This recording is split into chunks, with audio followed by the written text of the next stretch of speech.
అందరికీ నమస్తే, good morning, welcome to Sakshi today. ఈ రోజు వార్తల్ని విశ్లేషిస్తే మొదటగా లిఫ్ట్ తాకట్టుపై సీమ కన్నెర్ర ఆపేసిన పనులు 2 నెలల్లో మళ్లీ పునరుద్ధరించాలి, లేదంటే ఉద్యమం మహోగ్ర రూపం దాల్చుతుంది.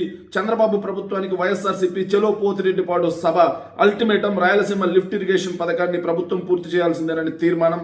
ప్రతి ఇంట్లో చర్చ జరిగేలా గ్రేటర్ రాయలసీమలో నిరసన సభలు నిర్వహిస్తామని వెల్లడి. తెలంగాణ సీఎంతో కుమ్మక్కై బాబు సీమ ద్రోహం చేశారని చెప్పేసి నేతల మండిపాటు.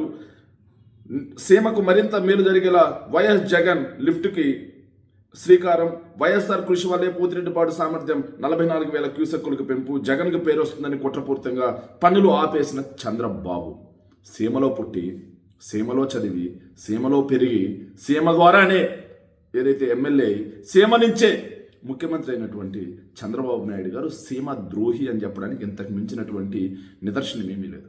నాడు పోతిరెడ్డిపాడు తూముల్ని 11,000 క్యూసెక్కుల నుంచి 44,000 క్యూసెక్కులకు పెంచుతూ ఉంటే అటువైపు నాగం జనార్దన్ రెడ్డి చేత టెంట్లు లేపించి నిరాహార దీక్ష చేయించి ఆపాలని చూస్తాడు.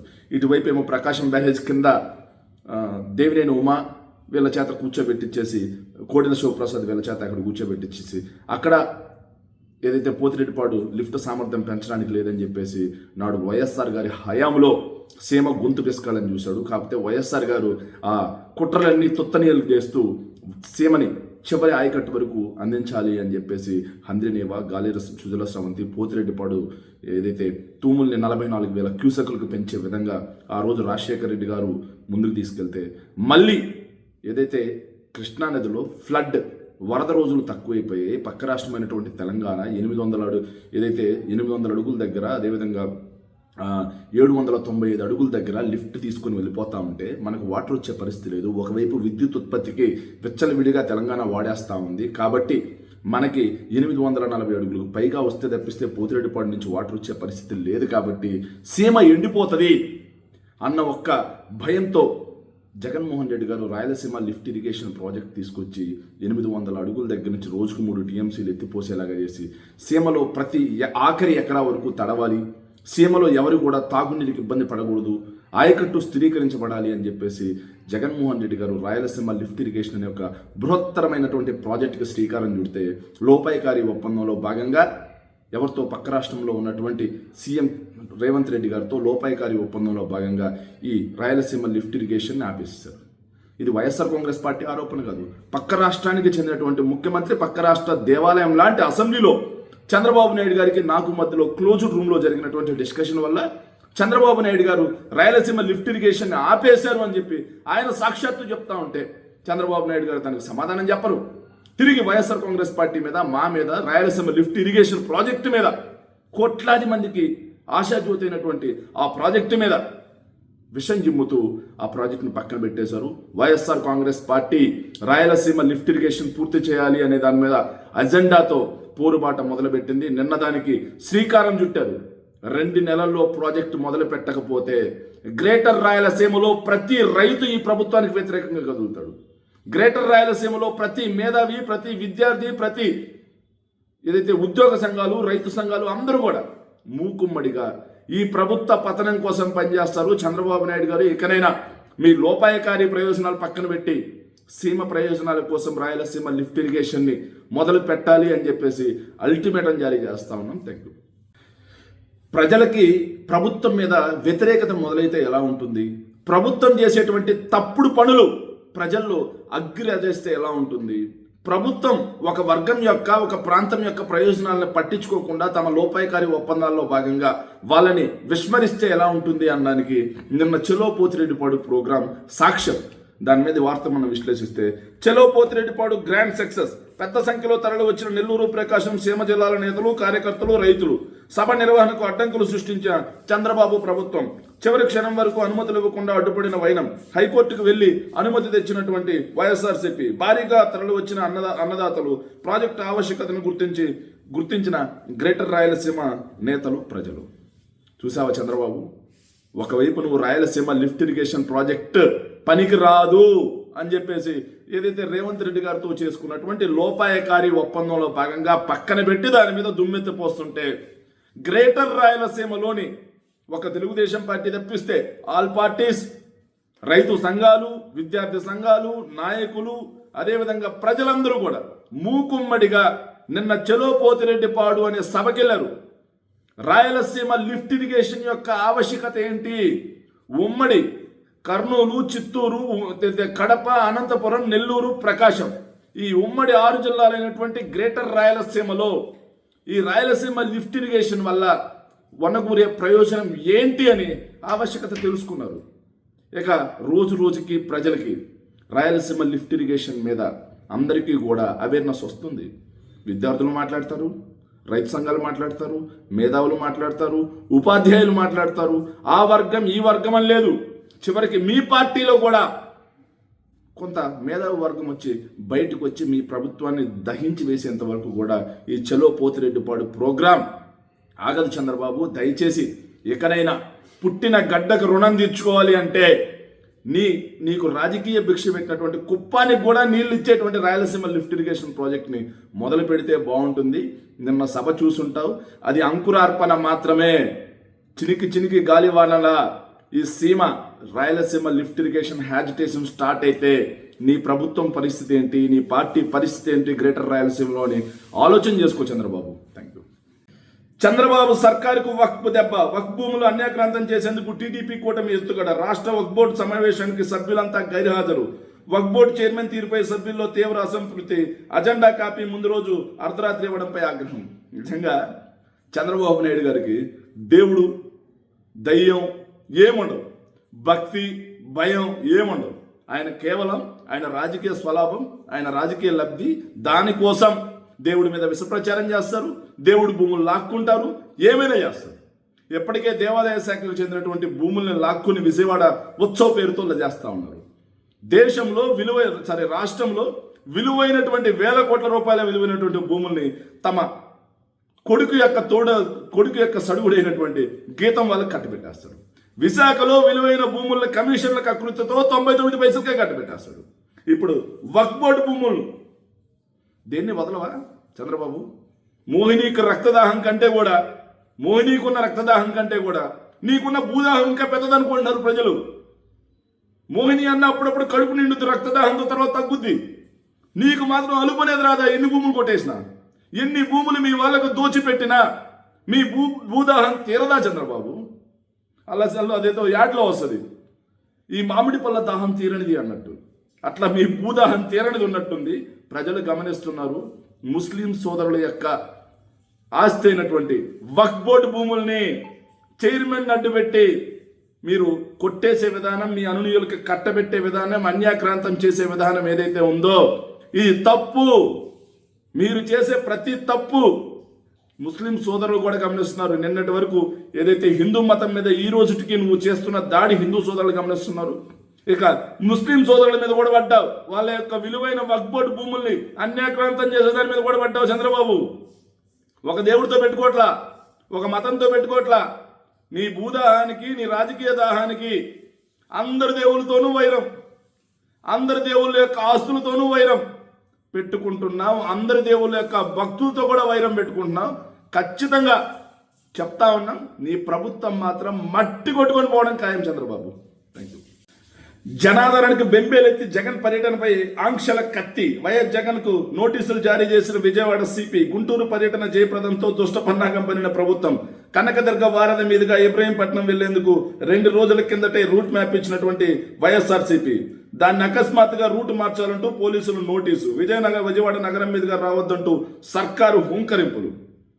ఒక ప్రతిపక్షం ఏదైతే మాజీ ముఖ్యమంత్రి ఈరోజు ప్రతిపక్షంగా ఏదైతే ప్రజాపక్షంగా పోరాడుతున్నటువంటి వ్యక్తి, వాళ్ళ పార్టీకి చెందినటువంటి ఒక మాజీ మంత్రి, మాజీ ఎమ్మెల్యే ఇంటి మీద ఈ తెలుగుదేశం పార్టీ గూండాలు, బ్లేడ్ బ్యాచ్, గంజాయి బ్యాచ్, ఇంకా అన్ని అసాంఘిక శక్తులందరూ వెళ్ళి దాడి చేసి పెట్రోల్ బాంబులు వేస్తే ఆయన ఇంటి మీదకి, ఆయన ఇంటి దగ్గరికి పరామర్శించడానికి జగన్మోహన్ రెడ్డి గారు వెళ్తుంటే పోలీసులకి ఎందుకంత ఉలుక్కు? అంటే లోకేష్ బాబు గారు భయపడుతున్నారా? మొన్న గుంటూరులో జరిగినటువంటి జన ఆగ్రహాన్ని చూసి, జనం జగన్ గారికి పట్టినటువంటి జన నీరాజనాన్ని చూసి కరకట్టలో టీవీలు పగిలిపోయి ఉంటాయి. ఆ పగిలిపోయిన టీవీల నుంచి వచ్చినటువంటి ఆర్తనాదాలు విజయవాడ సిపి గారి దగ్గరికి వెళ్ళి ఉంటాయి. అందుకోసమే ఇలా జిల్లా అధ్యక్షుడి రావద్దని చెప్పి నోటీసులు ఇచ్చారంట పొద్దున. జగన్మోహన్ రెడ్డి గారు ఆ జిల్లాలో వాళ్ళ పార్టీ నాయకుడి యొక్క ఇంటికి పరామర్శకు వెళ్తుంటే ఆ పార్టీకి చెందిన జిల్లా అధ్యక్షుడిని మీరు జగన్ గారి పాదయాత్ర ఏదైతే పరామర్శ యాత్రకు రాకూడదు, జిల్లాలో ఏ నాయకుడు రాకూడదు, జిల్లాలో ఏ కార్యకర్త రాకూడదు, ఎందుకంత భయం? జగన్మోహన్ రెడ్డి గారు 11 సీట్లు అతనే కదా, జగన్మోహన్ రెడ్డి గారు 11 సీట్ల వ్యక్తే కదా, పులివెందుల ఎమ్మెల్యేనే కదా కేవలం. అలాంటి 11 సీట్ల అతను పులివెందుల కేవలం పులివెందుల ఎమ్మెల్యే. బయటకు వస్తే మీరెందుకు ఇంత ఉలిక్కి పడుతున్నారు? బయటకు వస్తే మీరు ఎందుకు ఇంత భయపడుతున్నారు? ఎందుకు ఇన్ని ఆంక్షలు విధిస్తున్నారు? అంటే నారావారి రెడ్డి బుక్ రాజ్యాంగంలో భాగంగా జగన్మోహన్ రెడ్డి గారి దగ్గరికి ఏ నాయకుడు పోకూడదు, జగన్మోహన్ రెడ్డి గారితో ఏ ఒక్క ప్రజలు వెళ్ళకూడదు. ఎందుకంటే మీకు వెళితే, మీరు బయటికి వెళ్తే కుక్క కూడా మీ తోడు రాట్లా ప్రజలట పోనిచ్చి. కనీసం మీ మొహాలు చూడడానికి ప్రజలు సిద్ధంగా లేరు. ప్రజలు మీ మీద ఉమ్మేస్తున్నా సరే మీరు పట్టించుకోరు. మీరు పట్టించుకోకపోతే పట్టేసుకోపోయారా? కనీసం మొహానేసి ఉమ్మని తుడుచుకోండి. సూపర్ 6, సూపర్ 7 మోసాలు, 99 పైసలకే భూములు కట్టబెట్టడాలు, శాంతి భద్రతలు లోపించడం, విచ్చలవిడి అవినీతి, విచ్చలవిడి అప్పులు, విచ్చలవిడి దుబారా, ఒక్క ఉద్యోగం ఇవ్వకపోవడం, ఆరోగ్యశ్రీ అటకెక్కించడం, ఫీజు రియంబర్స్మెంట్ మోసాలు, వీటన్నిటితో ప్రజలు మీ మొహాన్ని ఉమ్మేసే పరిస్థితి వచ్చింది. మీకు ఎటాకు సిగ్గు ఉగ్గనే లేదు. కనీసం మొహాన్ని ఉమ్మేసినటువంటి ఆ ఉమ్మునని తుడుచుకోండి ప్రజలు వేసేదాన్ని. అంతేగాని జగన్మోహన్ రెడ్డి గారు, మీకు విషయం చెప్తున్నానండి, జగన్మోహన్ రెడ్డి గారు అనే ఒక వ్యక్తి జనాభాలోంచి వచ్చిన లీడర్, మీలాగా వెన్నుపోటు నుంచి వచ్చిన లీడర్ కాదు. ఆయన్ని మీరు ఎంత ఆపితే ఆయన అంత ఉవ్వెత్తుని కొడతారు. తరువాత మీ ప్రభుత్వం మాత్రం కృష్ణా నదిలో కలవబోతుంది. ఏదైతే గుంటూరు అదేవిధంగా కృష్ణా జిల్లాలో మీ ప్రభుత్వం 2029 ఎన్నికల్లో కృష్ణా నది వాటర్లు కలిసి బంగాళాఖాతంలో కొట్టుకుపోవడం ఖాయం, గుర్తుపెట్టుకోండి. కల్తీ లేదన్నా కట్టు కదలే. తిరుమల లడ్డూ నెయ్యి వ్యవహారంలో చంద్రబాబు అన్ని అబద్ధాలే. సిబిఐ సిట్ స్పష్టం చేసిన ఇంకా దుష్ప్రచారం. టీటీడీ చైర్మన్గా నేను ఎలాంటి అక్రమాలకు పాల్గొనలేదు. స్వామివారి ముందు ప్రమాణానికైనా సత్యశోధన పరీక్షకైనా సిద్ధం. అసలు ఈ వ్యవహారంలో నిజానిజాల కోసం సుప్రీంకి వెళ్ళిందే నేను. సిబిఐ నివేదికతో అడ్డంగా దొరికిపోయిన చంద్రబాబు అందుకే మరో కమిటీతో రాజకీయ కుట్రకు శ్రీకారం. అసత్య ప్రచారం చేస్తున్న వారిపై న్యాయ పోరాటం చేస్తా వైఎస్ఆర్సీపీ పార్లమెంటరీ పార్టీ నేత టీటీడీ మాజీ చైర్మన్ వైవి సుబ్బారెడ్డి ఫైర్. ఒకవైపు తిరుమల తిరుపతి వెంకటేశ్వర స్వామి ప్రసాదంలో జంతు కొవ్వు లేదన్నా సరే ఓర్చుకోలేకున్నారు. మరోవైపు హర్షఫ్రెష్ డైరీ తెచ్చింది మీరే అయ్యా, ఇదిగో సిబిఐలో ఈ పేజ్ నెంబర్లో ఉంది. ప్రీమియర్ డైరీ తీసుకొచ్చింది మీరే అయ్యా, ఇదిగో ఈ పేజ్లో ఉంది. బోలేబాబా డైరీ క్వాలిటీ బాగాలేదని చెప్పేసి బ్లాక్ లిస్ట్లో పెట్టింది మేమయ్యా. ఇక సిబిఐ చెప్తున్నటువంటి కల్తీ అనేది ఏదైతే ఉందో ఆ కల్తీకి సంబంధించి శాంపిల్ తీసింది మీ ప్రభుత్వ హయాంలో అయ్యా. తిప్పి పంపించినటువంటి ట్యాంకర్లను తిరిగి తీసుకొచ్చి లడ్డూలు చేసింది మీరే అయ్యా. ఇదిగో అయ్యా సిబిఐలో ఈ పార్ట్ ఉంది, సిబిఐలో ఇక్కడ పేర్కొన్నారు అని చెప్పి మాట్లాడితే దానికి సమాధానం చెప్పకుండా రాజశేఖర రెడ్డి గారి గురించి మాట్లాడినటువంటి వీళ్ళు మనుషుల పశువుల? 7 కొండలుగా చట్టం తీసుకొచ్చి జీవో నెంబర్ 746 చట్టం చేసినటువంటి వ్యక్తి వెంకటేశ్వర స్వామికి 7 కొండలు సొంతం అని చెప్పి స్టాంప్ గుద్ది గెజెట్ తీసుకొచ్చి జీవో కాపీ ఇచ్చినటువంటి రాజశేఖర రెడ్డి గారిని ఈరోజు కూడా మళ్ళీ మీరు రాజకీయాల కోసం 2 కొండలు అని చెప్పి అక్కడ కూర్చొని మాట్లాడిన డిప్యూటీ సీఎం ఇద్దరు మనుషుల కడుపుకు అన్నమేనా తినేది? మీరు ఏ ఆధారంతో మాట్లాడుతున్నారు? మీరు ఈశ్వరుడు నోరిచ్చాడు కదా, అధికారం ఇచ్చాడు కదా అని చెప్పి ఎట్ట పడితే మాట్లాడేస్తారా? రాష్ట్ర ప్రజలు చూస్తూ ఉండిపోవాలా? మీ అబద్ధాలన్నీ వింటూ పోవాలా? ప్రజలు మీకు వెర్రి గొర్రెల్లా కనిపిస్తా ఉన్నారా? ఎంత దుర్మార్గం ఇది నిజంగా. తిరుమలకి అప్పటి వరకు ఉన్నటువంటి 22.5 చదరపు కిలోమీటర్ల తిరుమల అని చెప్పేసి మీ చల్లా కొండే కమిటీ ఏదైతే చల్లా కొండే కమిటీ ఇస్తుంది ఎన్టీ రామారావు గారి ప్రభుత్వ హయాంలో. అదేవిధంగా 1975లో జీవోల్లో కూడా తిరుమల తిరుపతి వెంకటేశ్వర స్వామి సన్నిధిలో 22.5 చదరపు కిలోమీటర్లే తిరుమల అని చెప్పి చెప్తారు. దాన్ని ఉటంకిస్తూ ఇక్కడ ఎన్నికలు జరగడానికి లేదు, తిరుమల ధార్మిక క్షేత్రం, అక్కడ రాజకీయాలు ఉండకూడదు అని చెప్పి రాజశేఖర రెడ్డి గారు చెప్తే 2 కొండలు 7 కొండలు 2 కొండలు చేశాడని చెప్పి తప్పుడు కోతలు ఆ రోజు చూశారు. మళ్ళీ రాజశేఖర రెడ్డి గారు జయచంద్ర నాయుడు చేత మీరు వెళ్ళి కేసు వేయించారు. రాజశేఖర రెడ్డి గారు స్పష్టంగా జీవో తెచ్చాడు. మగాడైన ఆయనకు ఉంది నిజంగా తిరుమల తిరుపతి వెంకటేశ్వర స్వామి మీద చిత్తశుద్ధి ఉంది కాబట్టి జీవో నెంబర్ 746 ద్వారా తిరుమల తిరుపతి వెంకటేశ్వర స్వామి యొక్క సన్నిధి 323 చదరపు కిలోమీటర్లు 7 కొండలు కూడా తిరుమల తిరుపతి వెంకటేశ్వర స్వామి అని చెప్పి జీవో తెచ్చిన మగాడాయన. దీంతో పాటుగా జీవో నెంబర్ 747 తిరుమలలో మాంసాహారం, మద్యం, గుట్కా, బీడీ, భిక్షాటన, అన్యమత ప్రచారం ఇవన్నీ కూడా నిషేధం విధించి వెంకటేశ్వర స్వామి విశిష్టతని కాపాడినటువంటి నిజమైన హిందూ ధర్మ ఉద్ధారకుడైన, కళ్యాణోత్సవం ప్రోగ్రాం ఆయనే, ఎస్వీబీసీ ఛానల్ ఆయనే. నీ స్వామివారి యొక్క నిత్య కైంకర్యాలు ప్రపంచవ్యాప్తంగా ఉన్నటువంటి స్వామివారి భక్తులు వీక్షించాలి అని చెప్పి ఎస్వీబీసీ ఛానల్ తీసుకొస్తే దాన్ని వ్యతిరేకించినటువంటి హిందూ ద్రోహి చంద్రబాబు ఆ రోజు అసెంబ్లీలో ఉంది రికార్డ్స్.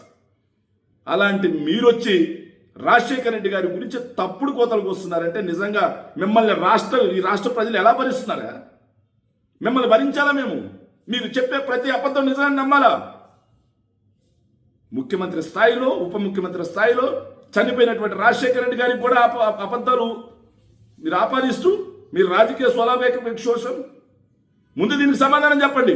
తర్వాత లడ్డు గురించి మాట్లాడే దమ్ముంటే, చిత్తశుద్ధి ఉంటే మీకు సమాధానం చెప్పండి. మరి దీనికి తిరుమల 2 కొండల్ని 7 కొండలు చేసిన మగాడు వైఎస్ఆర్ అయితే దాన్ని మేము ఆపాం, నడిచిపోయా అని ఆయన మాట్లాడుతూ ఈయన సనాతని ఫక్తు నాస్తికులు వీళ్ళిద్దరు. వీళ్ళకి దేవుడు అంటే భయం లేదు, భక్తి లేదు, ప్రేమ లేదు, ఏమీ లేదు. ఇలా రాజకీయాల కోసం వెంకటేశ్వర స్వామిని కూడా తాకట్టు పెట్టే పనికి మాలిన భక్తు నాస్తికులు కాబట్టి వీళ్ళు ఈ విధంగా పేటరేగిపోతా ఉన్నారు. ప్రజలారా గమనించండి, నిజమైన హిందూ ద్రోహులు వీళ్ళ కాదండి. చంద్రబాబు గుళ్ళు కొలగొట్టిస్తాడు, చంద్రబాబు ఏమో చెప్పులు వేసుకొని పూజలు చేస్తాడు, పుష్కరాల పేరుతో భక్తులను తొక్కి చంపిస్తాడు. ఎక్కడా కూడా వీళ్ళ ప్రభుత్వం వచ్చిన తర్వాత జరిగినటువంటి అపచారాలు అందరూ చూసాం. వైకుంఠ ఏకాదశికి చంపిస్తాడు, ఇటు చూస్తే సింహాచలం గోడకులు చంపిస్తారు. వీళ్ళు కూలగొట్టిన ప్రతి గుడిని విజయవాడలో కట్టించిన వాళ్ళు హిందూ ద్రోహులంట. 5,000 గుళ్ళకి శ్రీకారం చుట్టిన వాళ్ళు హిందూ ద్రోహులంట. రామతీర్థంలో రాముడు తల నరికిన వాళ్ళకి 5 లక్షల రూపాయల రివార్డు ఇచ్చిన వీళ్ళు హిందూ ఉద్ధారకుల. మీ రాజకీయం కోసం, మీ రాజకీయ స్వలాభం కోసం మతాన్ని అడ్డుపెట్టి పచ్చడి ఆంధ్రప్రదేశ్లో మత చిచ్చు రేపాలని చూస్తున్నారా? ఆంధ్రప్రదేశ్ ప్రజలు మీ మతం ముసుగులో పడరు, తరిమి కొడతారు, జాగ్రత్త. సిబిఐ క్లీన్ చిట్ పై ఏకసభ్య డ్రామా. లడ్డూ ప్రసాదంలో జంతు కలవలేదని ఎన్డీఆర్ఐ, ఎన్డీడీబీ ల్యాబ్లు, సిబిఐ ఛార్జ్ షీట్ లో స్పష్టంగా తేల్చినా ఇంకా కుట్రలా. మాజీ మంత్రి పేరుని నాని. సిబిఐ రిపోర్టులో వైఎస్ఆర్సీపీ నేతలు ఏ ఒక్కరి పేరు లేకపోయినా కొత్తగా కమిషన్ నియమించి వారి పేర్లు చేర్చేందుకు కుట్రలు. శ్రీవారికి చేసిన మహాపచారం మనసులో దహించి వేయడం వల్లే ప్రెస్ మీట్ లో అస్మదీయ ప్రశ్నలు కూడా చంద్రబాబు భరించలేకపోతున్నారు. సిబిఐ నివేదికలో అడ్డంగా దొరికిపోయిన చంద్రబాబు హయాంలో 291 రూపాయలకే కిలో నెయ్యి కొనుగోలు. హర్ష్ డైరీకి అనుమతి ఇచ్చింది మీ ప్రభుత్వమే బాబు. ఆ 4 ట్యాంకర్లు కాళహస్తిలో పెట్రోల్ బంకులో ఉంచారు. సరుకు మార్చకుండా తిరిగి వైష్ణవి డైరీ పేరుతో కొండపైకి పంపారు, లడ్డూల్లో కలిపేశారు. ఇప్పుడు చెప్పండి, ఎవరు పాపాత్మలో, ఎవరు మట్టి కొట్టుకొని పోవాలి, ఎవరు సర్వనాశనం అవుతారో చెప్పు బాబు. ఆలయాలను కూలగొట్టిన చరిత్ర బాబుది. రోజుకో మతం పేరుతో పవన్ డ్రామాలు. వీటిని ప్రశ్నించాలని స్వామీజీలను కోరుతున్నాం అంటూ నిన్న పేరు నాని గారు ప్రెస్ మీట్ పెట్టారు. దానికి సమాధానం ఎవరు చెప్పరు. ఎన్డీడీబీ, ఎన్డీఆర్ఐ రిపోర్టుల్లో ఎక్కడా కూడా జంతు కొవ్వు కలవలేదు అని చెప్పి స్పష్టంగా చేశారు. దాన్ని ఆధారం చేసుకుని సిబిఐ ఎక్కడా జంతు కొవ్వు లేదు అని చెప్పి రాస్తే ఒక హిందువులు అని చెప్పుకుంటారు, వెంకటేశ్వర స్వామి సామాన్య భక్తులు అని చెప్పుకుంటాడు, ఏనైతే సనాతని ఉద్ధారకుడు అని చెప్పుకుంటారు. అయ్యా, మా వెంకటేశ్వర స్వామి యొక్క లడ్డూ ప్రసాదంలో జంతు కొవ్వు లేదు కాబట్టి మా వెంకటేశ్వర స్వామి యొక్క లడ్డూ ప్రసాదం పరమ పవిత్రం, లడ్డూ ప్రసాదాన్ని ఆనందంగా తీసుకోవచ్చు, మా తిరుమలకి మకిలి లేదు అని గర్వంగా ఎలుగెత్తి చాటాల్సినటువంటి ప్రభుత్వం ఎలా అయినా సరే దాంట్లో లడ్డూ ప్రసాదంలో జంతు కొవ్వు ఉంది, పంది కొవ్వు ఉంది, ఫిష్ ఆయిల్ ఉంది అని నిరూపించడం కోసం పడే పాటలు చూస్తుంటే నిజంగా సిగ్గుపడాలి. ఇలాంటి ప్రభుత్వం ఆంధ్రప్రదేశ్లో ఉంది అన్నందుకు మనం. ఎందుకంటే నిజంగా ఈ బోలే బాబా అంటారు, బోలే బాబా హర్ష్ ఫ్రెష్ డైరీకి 291 రూపాయలకే ఇచ్చి ఏదైతే 2018 మే 27వ తారీఖున తిరుమల తిరుపతి దేవస్థానానికి చెందినటువంటి ఎంక్వైరీ ఆఫీసర్లు వెళ్ళి, అయ్యా ఈ హర్ష్ ఫ్రెష్ డైరీ మంచిగా ఆవులు ఉన్నాయి, మంచి పాలు వస్తున్నాయి, బాగా పిండుతున్నారు, స్వచ్ఛమైన పాలు ఉన్నాయి, వీళ్ళకి నెయ్యి తయారు చేసే కెపాసిటీ ఉంది అని చెప్పి క్లీన్ చిట్ ఇచ్చింది చంద్రబాబు నాయుడు గారి ప్రభుత్వం. మరి సరే, హర్ష్ ఫ్రెష్ డైరీయే బోలే బాబా డైరీ. మరి ఏఆర్ డైరీ నుంచి వచ్చినటువంటి 4 ట్యాంకర్లని చంద్రబాబు నాయుడు గారి ప్రభుత్వ హయాంలో 2024 ఆగస్టులో 4 ట్యాంకర్లని వీటిలో ప్రమాణాలకి నాణ్యతా ప్రమాణాలు లేవు అని చెప్పేసి తిరుమల తిరుపతి వెంకటేశ్వర స్వామి సన్నిధిలో ఉండే క్వాలిటీ ల్యాబ్స్ వెనక్కి తిప్పి పంపిస్తే వాటిని మళ్ళీ వైష్ణవి డైరీ అనే పేరుతో లోపలికి తీసుకురావటం వెనక ఎవరి కుట్ర దాగుంది? బాగలేవు అని వెనక్కి పంపించినవి మళ్ళీ తిరిగి వచ్చి కలిశాయి, లడ్డూలు తయారు చేశారు. దాని మీద ఈరోజు దుష్ప్రచారం చేస్తున్నారంటే రాజశేఖర రెడ్డి గారి హయాంలో, వైఎస్ రాజశేఖర రెడ్డి గారు కాంగ్రెస్ పార్టీ ఉన్న హయాంలో లడ్డూల్లో కలిపి ఉంటే ఆయన పాపం అవుతుంది. ఏదైతే జగన్మోహన్ రెడ్డి గారి ప్రభుత్వ హయాంలో లడ్డూల్లో కలిసి ఉంటే ఆయన పాపం అవుతుంది. కానీ చంద్రబాబు నాయుడు గారి ప్రభుత్వ హయాంలో లడ్డూలో కల్తీ నెయ్యి కలిపితే అది జగన్మోహన్ రెడ్డి గారి పాపం అంట. ఇదేం వితండవాదం? నాకు అర్థం కావట్లేదు. అసలు రాష్ట్ర ప్రజలకు కూడా అర్థం కాని విషయం. వెనక్కి తిరిగి మామూలుగా చంద్రబాబు నాయుడు గారి ప్రభుత్వ హయాంలో 14 పంపించారు, జగన్మోహన్ రెడ్డి గారి ప్రభుత్వ హయాంలో 18 వెనక్కి పంపించారు. వెనక్కి పంపించిన తిరిగి తీసుకొచ్చి లడ్డూ కలిపినటువంటి, లడ్డూలు తయారు చేసినటువంటి చంద్రబాబు నాయుడు గారు కదా మహాపాపాత్ముడు. చంద్రబాబు నాయుడు గారికి కదా మహామలినం అంటాల్సింది. చంద్రబాబు నాయుడు గారు కదా మహాపాతకం చేసింది. దీనికి సమాధానం చెప్పమంటే ఏ ఒక్కరూ చెప్పకుండా తిరిగి వైఎస్ఆర్ కాంగ్రెస్ పార్టీ మీద దాడి చేస్తారు. దేవుడు ఉన్నాడు, ఆయన చూసుకుంటున్నాడు. Thank you.